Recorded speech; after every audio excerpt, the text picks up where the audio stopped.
Casey Stengel managed the New York Yankees to a record 7 world championships, only to be fired in 1960 for being too old. 2 years later, at 72, the New York Mets lured him out of retirement to become their first manager. The Mets moved into the Polo Grounds, former home of the San Francisco Giants. They made their first visit to Chicago's Wrigley Field on a cold and rainy day in April.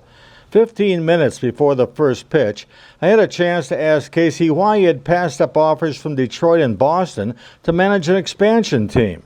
His answer was classic Stengelese. Baseball's an interesting game, goes for years, rather remarkable. I'm kept busy morning, noon, and night, in which I'm supposed to start rebuilding a club here.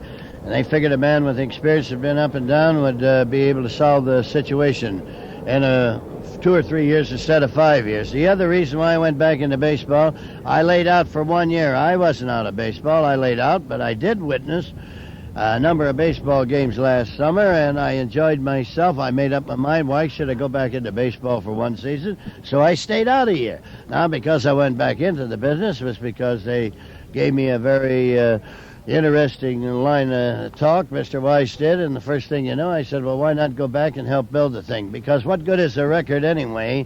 Every record's broken, whether it's in sport or it should be broken as the world goes along, and I would say if you're around my age, I don't know about a record. It's nice to get the record and have the record, but you have to have people that help you get the record. So many of my ball players got me my record or helped me assisted me to get it.